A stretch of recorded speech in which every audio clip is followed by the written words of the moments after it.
Hey guys, Lisa Dawn here. Welcome back to another week of the Healed Now What podcast.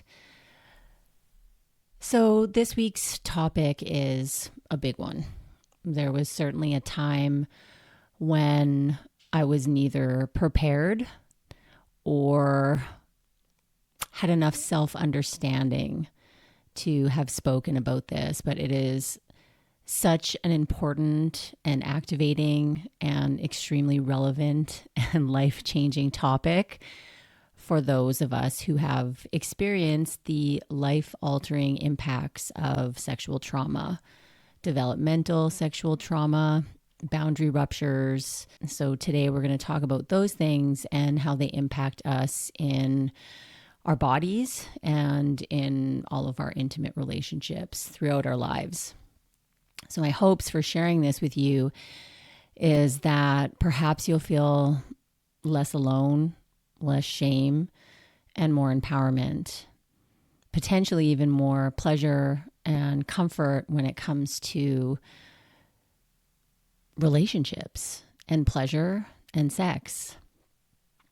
But before we get into all of that, I wanted to start with a quote. Being able to feel safe with other people is probably the single most important aspect of mental health. Safe connections are fundamental to meaningful and satisfying lives. That quote is from Bessel van der Kolk. So let's take a moment with that. Even just knowing the topic today, let's just do a check-in and see what it is like for you to be here. For some of you, maybe this topic is expansive and inspires curiosity. And for others, perhaps it will be terrifying and confusing. So just take a moment and see what your body is doing right now. What does your body do when you think about this topic? Does it feel numb, perhaps a bit dissociated, constricted? Or does it feel warm, tingly, expansive, maybe even perhaps curious? And just notice, do you need more support? And if you do, how can you feel more supported right now? Just see how the body wants to learn and explore this right now. What might you need in this moment? Do you have an impulse to stand and listen? Do you need a blanket, some water, some tea?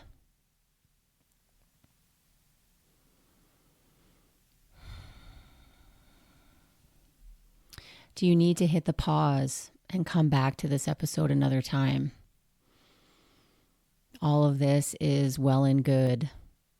I'm just learning to listen to our bodies in a way that is helpful and tends to our ability to take in information. So in my teenage years, early 20s, and even the first part of my 30s, I struggled hard with many things, but relating to my body, relating to men, the disconnect I felt between intimacy and sex, and just overall letting people in to get to know the real me. And that in and of itself was a whole process. She is someone that I had to rediscover. I had this conflicting relationship with men. On the one hand, I wanted to be loved by them, supported by them, connected with them. And on the other hand, I was terrified of them. I didn't know what to do with the feelings that I felt towards them. And there was also a part of me that wanted to dominate them. I had a really non-existent relationship to physical boundaries. And so I want to start by saying, to give some context, this was as a result of sexual abuse by my babysitter's older son. And this went on for quite some time and happened when I was very young. I was about 5. And so this experience that I had with relationships and authority figures and sexuality was rooted in secrecy, in shame, and in so many things that didn't feel like love, that didn't feel like support. Then, growing into my teens and early adulthood, there was this seductive nature of becoming a woman with some pretty major traumatic relational wounds. I was going out into the world cut off from my emotions and my ability to forge intimate relationships. I was no longer this helpless child, but a woman who could use charm and manipulation to get her needs met. And I'm not saying I was doing these things consciously, but there was this pull towards sexual innuendo and thrill that was kind of always just bubbling underneath the surface. And so there's a few things to understand about childhood sexual abuse before we move forward with this topic. Developmental sexual trauma is when sexual experiences overwhelmed or threatened our body throughout our developmental years. Another thing that is important to understand, that by nature, children are not sexual. They can feel pleasure in their genitals just like the rest of us, but without sexual context because, well, it's just a place that feels good. This is important to realize because if a child was sexually traumatized, we as adults can assume they were sexual, but this is so far from the truth. And this is confusing for children because it feels good, and at the same time we know something feels weird. And we end up feeling wrong, violated, shamed. We're developing, we're figuring life out through our relationships. So what this meant for me was that I had a nervous system that was wired for threat from an early age. I was held back in grade 1 because of some learning difficulties. I was full of cortisol and adrenaline, which made it really hard to take in and learn new information. So I really struggled with studying, with learning language. I was sick a lot of the time and had many chronic health issues. In my adult relationships, there were boundary issues in every direction. I actually didn't realize that I could tell someone no when it came to physical touch. Now that seems a strange thing not to know, but it just never even crossed my mind that I had the autonomy to say no. My body was just something I didn't know how to relate to or be with. Maybe some of you listeners can relate. So let's just do a little check-in, as this topic can be extremely triggering. Let's just take a moment to feel your feet on the ground and perhaps look around your space. You can even hold your own hands and gently squeeze your fingers and just notice that you're here now. In this moment, you are here with me. And for this next 20 to 30 minutes, you are in my care. Just notice how that feels for you.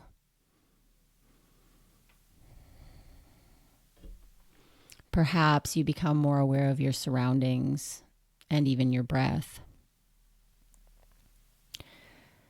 Now, a huge factor in sexual abuse and trauma is that there is typically some kind of immobilization happening. So, in other words, your body had an urge to flee or fight and couldn't. So now in this moment, just check in and see if your body wants to move in any kind of way. Perhaps that looks like a stretch with your arms just going overhead. Maybe that is pushing your legs and your feet into the floor. Maybe that looks like standing up and just shaking out, just reminding ourselves that we're not frozen. We can move. We're not restrained. Just take a moment. Also, the invitation is to take care of yourself.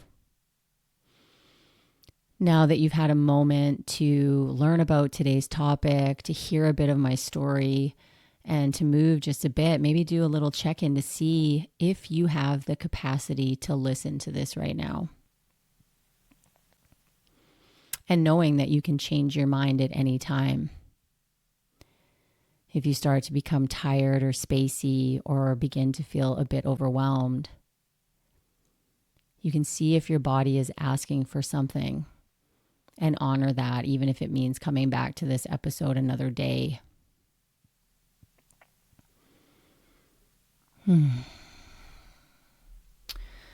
So let's break this down a bit more. This information was so helpful for me when I learned it, so perhaps it will strike a chord with you too.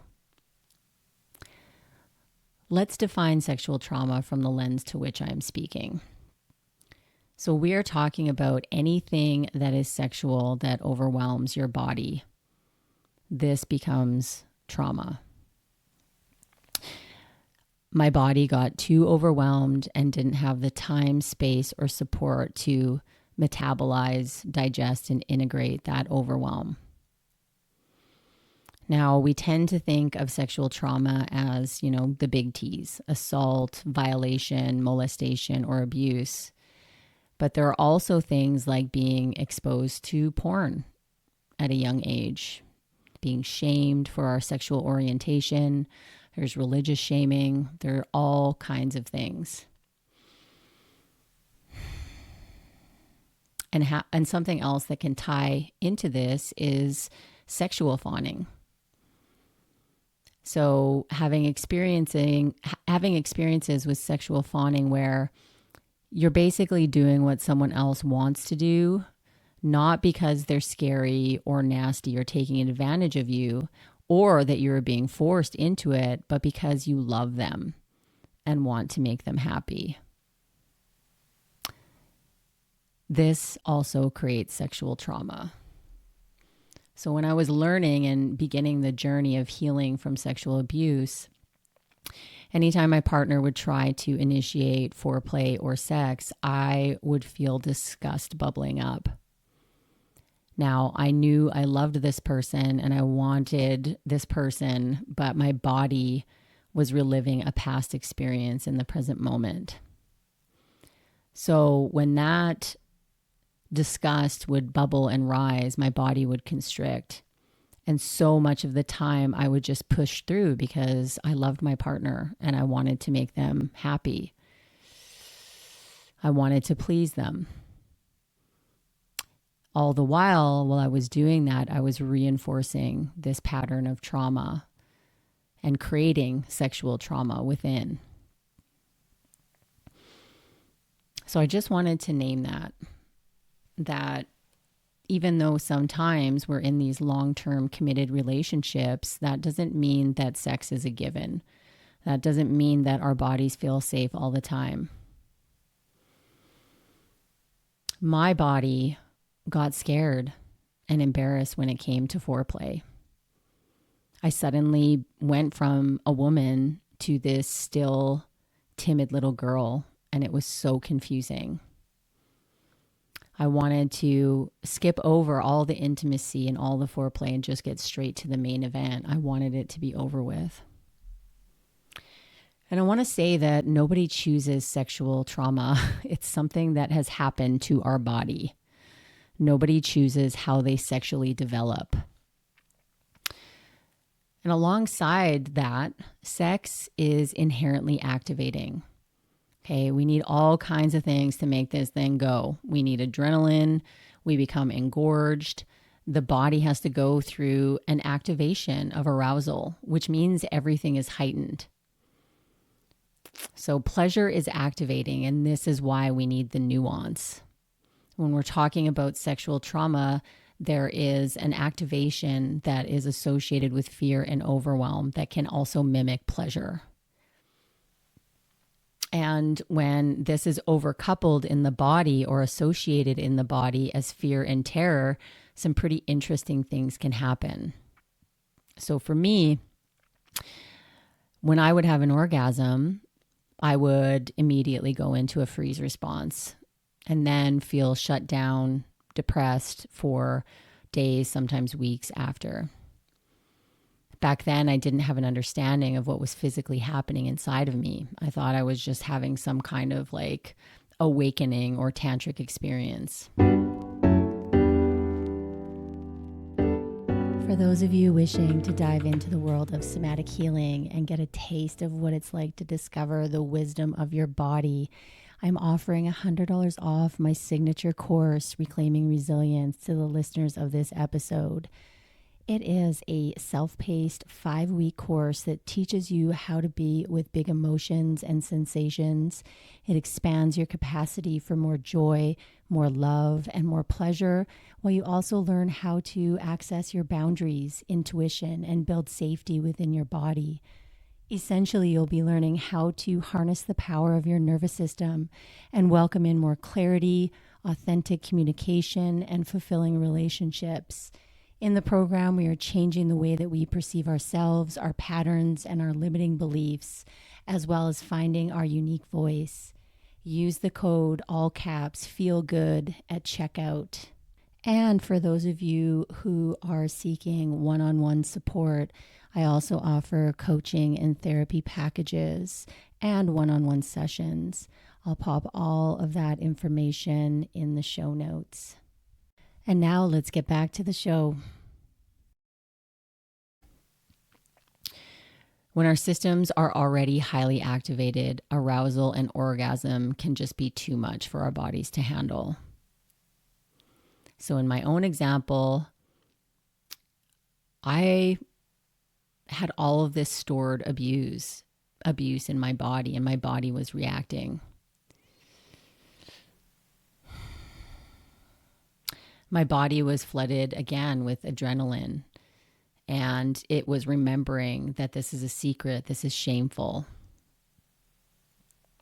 And now every time after that, there's this reminder that when there's arousal, there's association with secrecy and shame.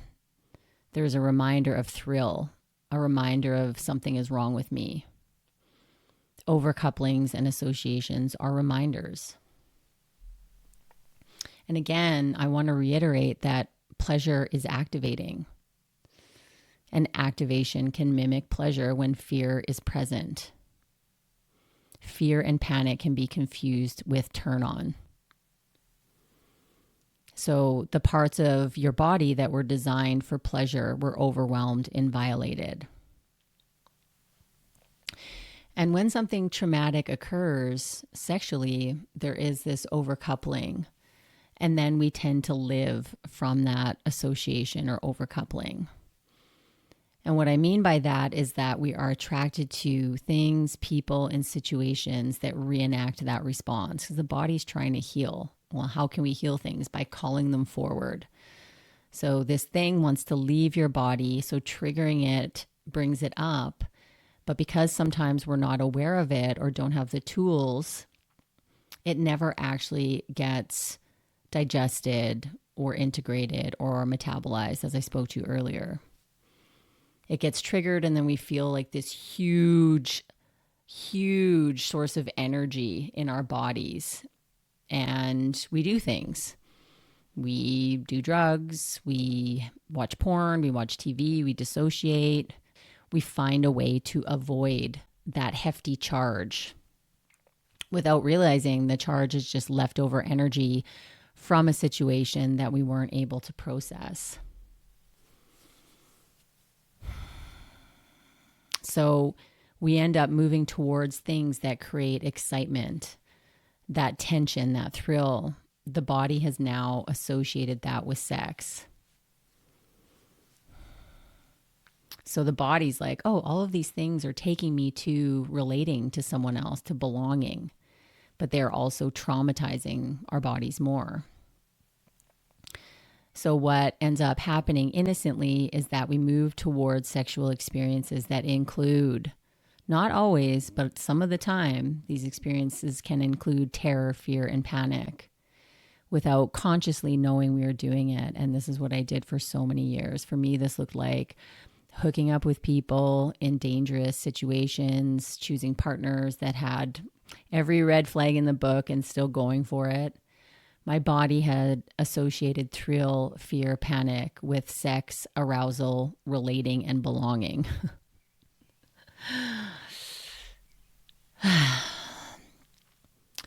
So when we are developing and experiencing a relational sexual trauma like a molestation, something non-consensual, the parts of our body designed for pleasure were also overwhelmed, violated, and terrified. I know I'm repeating this because it's just so important how these things get grouped together inside of us.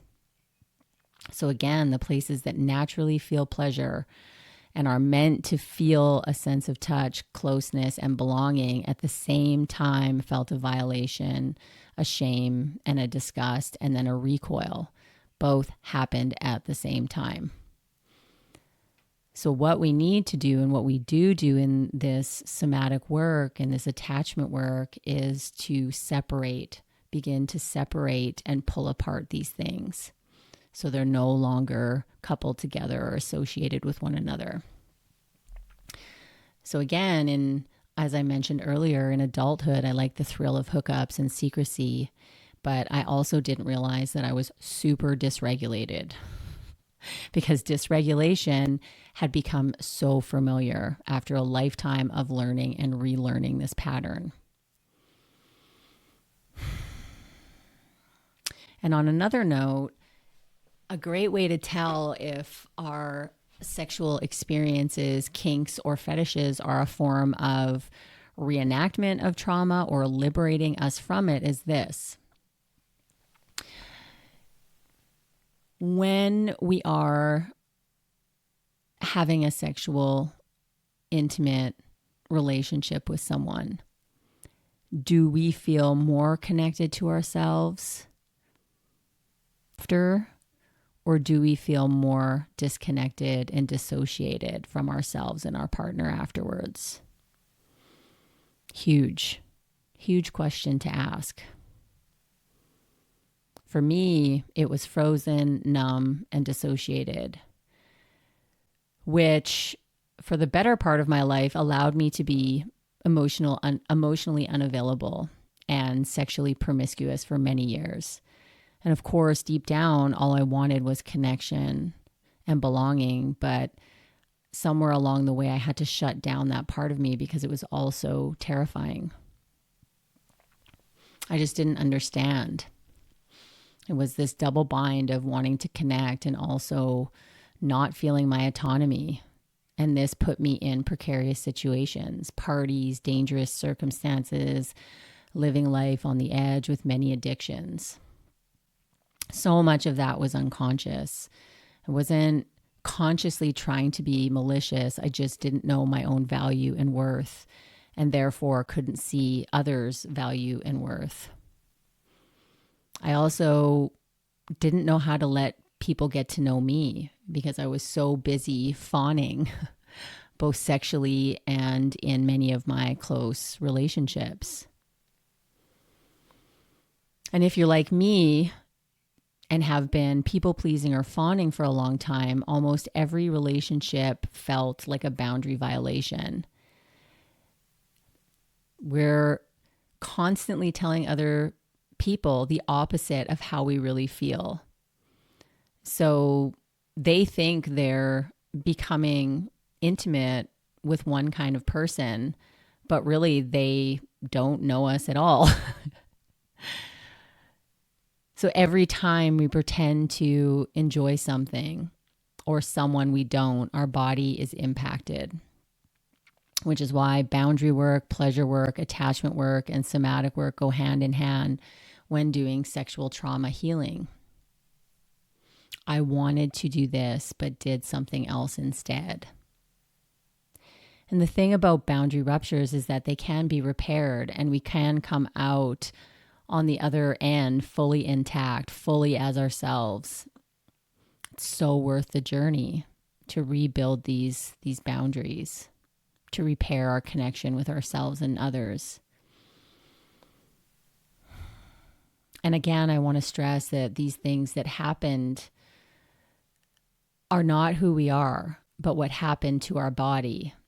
And they change the way we react or respond to sex and relating to others. So how do we begin the process of building the capacity to be intimate with others? How to build the capacity for experiencing more pleasure?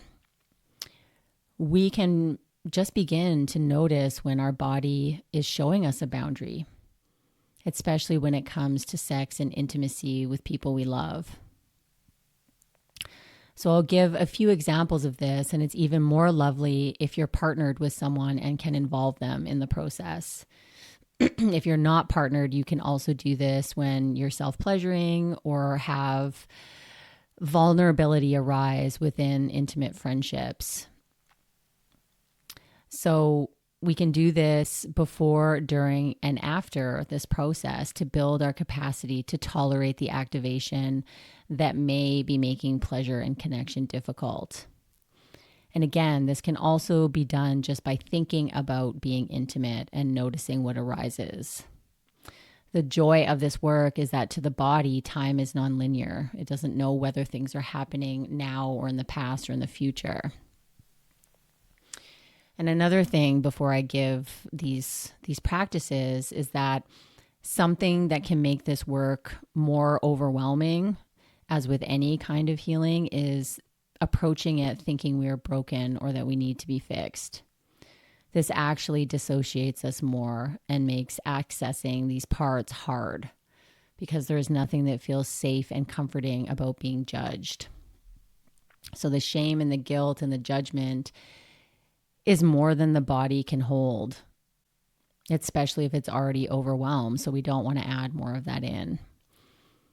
We want to recognize that our body is and has been working perfectly in order to do the best it can as a result of being sexually traumatized. What we want to realize that when we do this work, no matter the outcome, there is a place within us that is finally coming up to be seen. And our only task is to witness it and find the support that enables us to be with it. Okay, so on to the practice. First things first. Something really important to establish with your partner, if you know you have a history of sexual abuse or suspect it, is to have a conversation that you are working on reestablishing your body's boundaries with sexual encounters.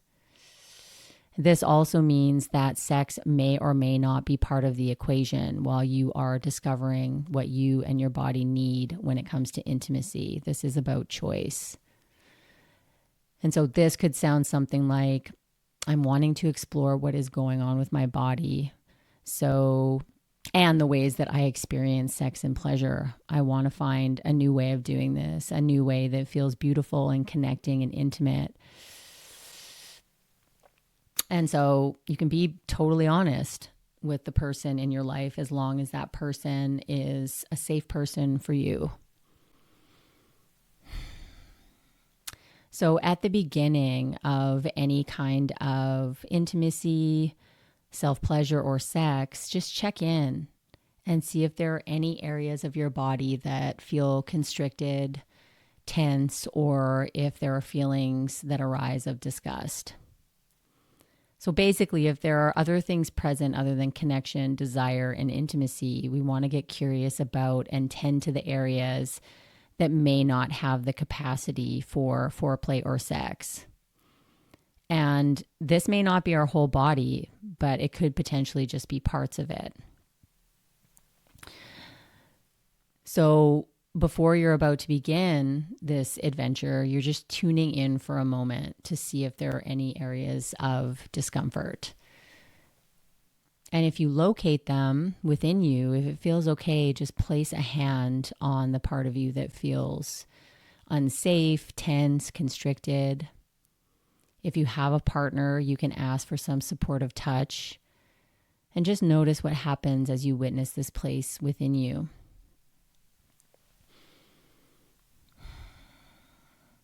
You can send your attention to that area or even just see your breath going to that place. You can add in some words of connection.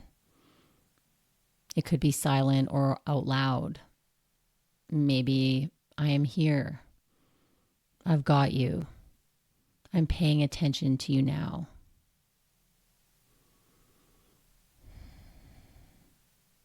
How does it feel for you that I'm here for you right now? And your only job right now is to notice what happens.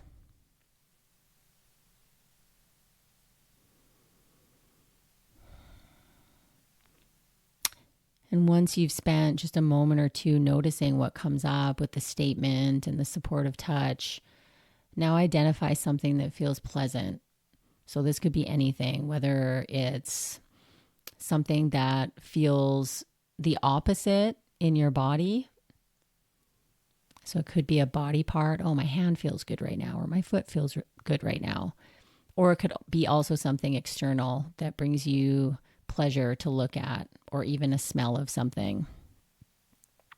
So you can even prep the space before you go into it. If there's a scent that you really like, keep it close. If there's something that a painting or a plant you really like, perhaps that's in the space with you as well.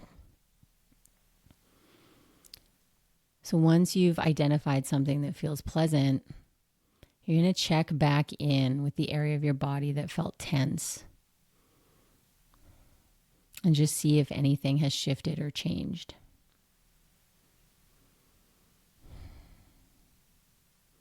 And that's it. So you're just doing this practice before, during, and after when you remember to do it. And this may result in moving forward into foreplay or even sex, or you may decide that that was all your body could handle that day. And each time that you do this, you are tending to your body's needs. You're building capacity for pleasure and separating it from fear. So another way to build capacity for safe touch is to ask your partner to just touch your extremities. So we're talking feet, hands, arms, legs. This could look like just holding them. This could be a gentle massage. And really taking the time to see how your body is reacting to touch in those areas.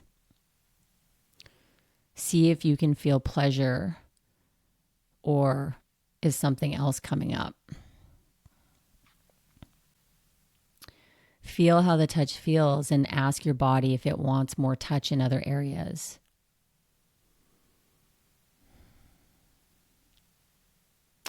You can even ask for a hug or hug yourself. Another great way to create some space if hard things are coming up and a boundary is to put a pillow between you and your person and just pull it in close and squeeze it. Notice what happens as you create this space.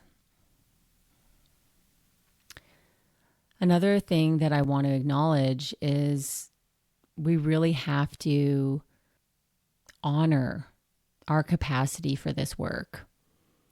If doing any of these practices, even just thinking about doing these practices, feels too overwhelming, activating, or scary, just know that these are great invitations and reasons to reach out for help or assistance in a therapeutic setting. We are wired for belonging and being chosen. And that is confusing when it's combined with the feeling of fear and overwhelm. So again, what we're trying to do with these practices is disconnect those two states from each other. Okay, my friends, I just invite you before we leave each other in this episode to just, again, feel your feet on the floor. Maybe look around your space. If it feels okay, perhaps even just giving yourself a big hug for being here. And I want to leave you with this quote. It's called Befriending the Body. Trauma victims cannot recover until they become familiar with and befriend the sensations in their bodies. Being frightened means that you live in a body that is always on guard. Angry people live in angry bodies. The bodies of child abuse victims are tense and defensive until they find a way to relax and feel safe. In order to change, people need to become aware of their sensations and the way that their bodies interact with the world around them. Physical self-awareness is the first step in releasing the tyranny of the past. So as always, thank you so much for tuning in, and I look forward to being with you again next week. Bye for now. As always, thank you so much for listening. Life is busy, so it means even more that you're carving out time in your day to be here. Listen, we've got so many great episodes coming up, so please make sure you subscribe to follow along on Apple Podcasts or Spotify. And for those of you who like to watch your podcasts, we are now uploading them to YouTube. And if you appreciate these episodes, please do us a favor and leave a rating or a review and share it with anyone you think could benefit. See you again next Wednesday.